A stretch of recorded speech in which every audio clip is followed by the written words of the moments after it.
Right, brother, so your strength test. What we're looking at doing in the strength test is comparing the strength of each muscle from side to side, from bottom up to the top, everything surrounding the knee. Now, in some cases, we're going to be needing to compare it side to side where it's a bit more important, but in some cases, we're going to be able to do two-footed exercises. Like it'll just be a bit more of a general strength query to try and see what the overall stability is like. But as I said, where it's more important, we'll be comparing side to side. So what we're going to be doing, starting off from the bottom first, and we're going to be doing some calf raises. When we're doing your calf raises, you're going to want something like a step to be able to do them on. And the main things that we want to take note of with the calf raise in this case is that when we're at the stretch position, when we're at the bottom, we're going to want to hold that stretch position for 3 seconds at a time. And when we come up on the calf raise, we don't just want to push the foot down, we want to come up as high onto your tiptoes as we possibly can do, like you're like a ballerina. And the reason why we want to do this at the stretch point, the reason why we want to hang out there for a while, is because when you're at the stretch point, the Achilles tendon, it's basically got it's like a rebound type reflex inside it. You know, it's made to absorb your energy and pound it into the floor. So if we just come in and out, it might be the Achilles tendon like taking over most of the work, and if we hang out there for a bottom, it transfers the load mainly to the calf. So with that being said, this is what it'll look like. You'll get onto your block. You can support your weight against a wall or something like that if you need to.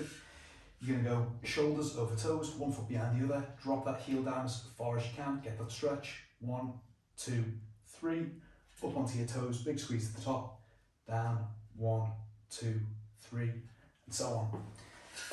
We're looking at doing 1 set of failure on each leg and comparing the strength. Now, failure is probably going to be somewhere between 10 and 15 reps if you're doing them like that, but yeah, take it as far as you can do. After we've tested out what your calf strength is like, we're going to be seeing what your shin strength is like. The muscles that are coming along the front of your shin, the tibialis, these are the first muscles that absorb shock when you run. So it's a good idea for us to see how strong these are on you, and these will help to take some impact away from your knees in the future. How we measure their strength is with a shin raise, and it looks like this. And it's a really, really easy exercise to set up to. All you need is a wall or something solid to lean against. You want to get your back and your hips against it, keep your hips in contact, but you're going to walk your feet about 1.5 paces ahead. So if I'm here, go 1 foot ahead, half a foot ahead, and this is a good starting position. So from here, feet can just be straight ahead to about shoulder width apart, and I'm just pulling my toes up as high as I can do, rocking right back onto those heels, and just holding that squeeze at the top for a brief moment before I put those feet back down. Now, we're doing 1 set of failure. Failure is probably going to be between 15 and 25 reps, but I'd say call it a hard cap of 30 reps. If you hit the 30 reps, just leave it. And that's the sound of my dog scratching on the door trying to get it. So right, after that, the next thing we want to test out is your glute med strength and your glute max strength. Your glute med is the side of your butt. It's responsible for knee abduction or lifting the knee out towards the side. And it means that when we're doing a squat or when we're taking a landing and a trick or something like that, if one of these things is weak, it can cause the knee to cave in, and that's going to make it more susceptible to tears in the future. So we want to know what that strength is like side to side and after that lateral stability. The glute max is the muscle that gets the hip from being bent over to being in extension. It helps to push the hips underneath the back. So the glute max, we obviously know what the strength of that is like as well. It's really, really good for assisting us in jumping power, and if we have uneven strength in it from side to side, it can cause like contortions in the spine, or if it's just weak in general, then it can cause your hips to sit back a little bit, like sit back like this, and compress that lower back a bit. Plus, if they're really strong, it just, again, it's something, you know, they help to absorb impact when you bend down in movement, so really, really good for helping the knee out. So to measure the glute med, first thing we want to do is you're just going to get one of your rubber glute bands. Again, something like your 3rd strongest one in the pack is probably going to be enough for this, because this is pretty killer. And all we're going to be doing is some lateral leg lifts to test out what the strength is like. So we'll just take you back a little bit here. First thing, you want to get the band just around your ankles or above your ankles by, you know, maybe a couple of inches, but it doesn't really matter, just as long as it's around there. You want to lay down completely sideways in a Baywatch pose. First thing you want to do is like squeeze the glutes and straighten out. Make sure that you're definitely straight, and then from here you can relax a bit more. This arm can be doing whatever. I just like to keep my head propped up when I'm doing it. This hand can do whatever it wants. And I'm going to do now is keep my feet flexed so that my feet are pointing upwards. I don't want to point them down. I'm going to keep them flexed forward. And from here, I'm just going to drive my ankle right up towards the ceiling and keeping that leg pushed back just a little tiny bit. So driving the ankle up, keeping that leg just a little tiny bit behind the foot that's on the bottom there. Only a little tiny bit. We don't want it to be really, really excessive. It's just if the foot is in front, then it's mainly the front of the hips that take over this movement. And if the leg is a little bit behind, it means that the stress is definitely going to be staying where that glute med is at the back there. We want to lift the leg up until it's about 45 degrees up towards the ceiling. That should feel a nice contraction in the side. Lower it down, don't quite get the feet contacting again, and raise them straight up from there. You want to do it relatively slow into the lift, hold it for a brief moment, and then come down from there. Again, we're going to do 1 set to failure. It's probably going to be between 10 and 15 reps. You might actually need a slightly lighter band than your third strongest one, like maybe the second weakest one. You're not going to need anything heavy for this anyway. But yeah, we're looking to do 1 set to failure. It's probably going to be between 10 and 15 reps on each side. And yeah, report back and let us know what you get. After that, we're going to be testing out your glute max strength and getting a little idea further on what your hip stability is like. By just doing a single leg isometric hold, you want to get yourself a bench or a chair. Sorry, it's a single leg hip thrust isometric hold. You want to get yourself a bench or a chair, sit down onto it, sit your upper back down onto it. You want to be like where your shoulder blades are, so they're going to be there. You're going to have your feet about shoulder width apart or a little tiny bit wider. And all you're going to do, keep your feet pointing straight forward, push your hips up to the top, so that now you're really resting on that upper back. The hips should have a point where they kind of lock out when they're in full extension. And all we're going to do from here is bring one of your knees in towards your chest and keep that other foot constantly pushing up towards the ceiling. So I keep the other foot pushing down and keep the hip pushing up towards the ceiling.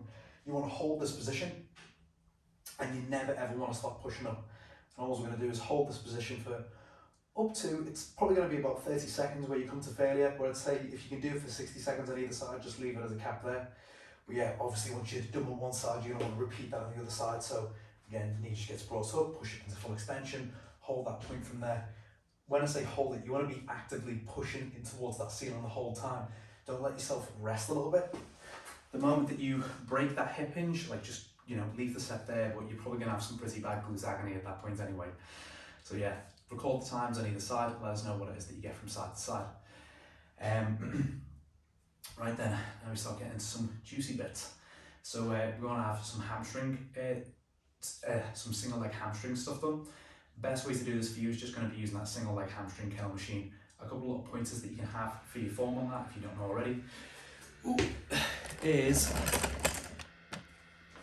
make sure that when you sat down in your machine, that where the backrest is, that your hips stay pushed back against that and you keep sat back into it as much as you can do. When the weight gets heavy on a hamstring curl, people tend to lean forward as they're doing the set and get pushed further along the seat. It's like your body trying to make the leverage of the movements easier. Otherwise, make sure that the leg that you are doing the set on, that the toes are pulled back the entire time that you're doing the set.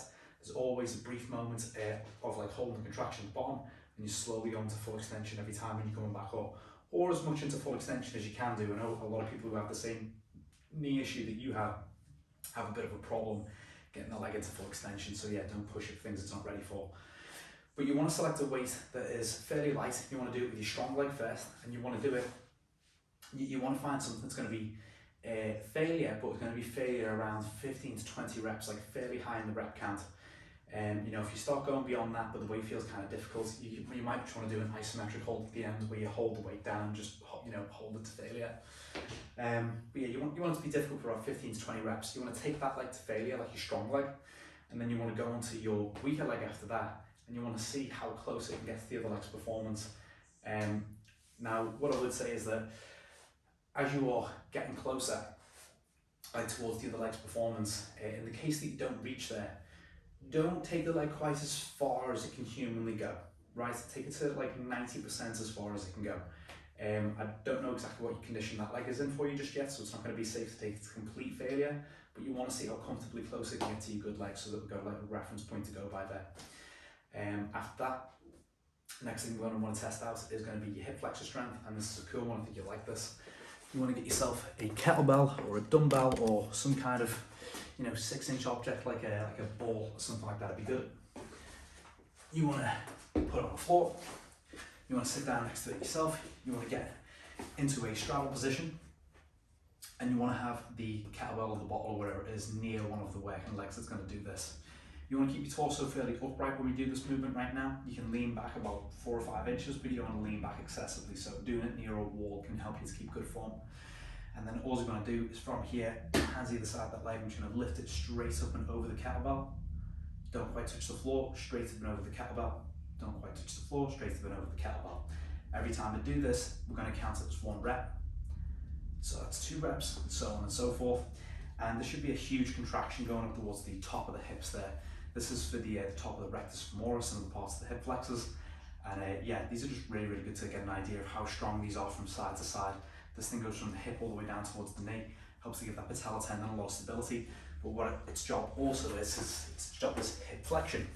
It brings your knee up towards your chest. So when we get these things really, really strong, then when you do sprinting, every time you bring your knee up, it'll be fast. Every time you jump and you bring your legs up, it'll be fast. So if you're doing back tucks or box jumps or something like that, you'll feel really explosive because that second half of a jump, after you've jumped up and then you've got to bring them in. When you can do that second half really quick, it makes you feel explosive as fuck. So yeah, and then the last thing that we want to get into is we want to get into some direct quad strength testing. So after this, like by the time we get to this point, we can do this one like 2 legs at a time, and I think it's going to be pretty okay for us where you're at right now.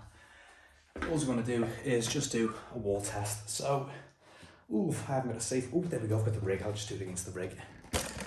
All I want to do for your wall test, so you have a wall sit, is get yourself a wall, put your back against it, walk your feet out until they're far enough out in front that if you squat down, that your shins will only come to straight at the very, very most.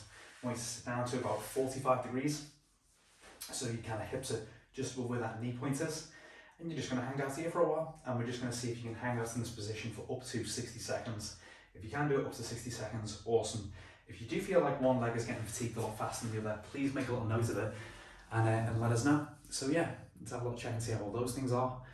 Much love, brother. Hope to hear from you soon. Get us a love video at all with Josh.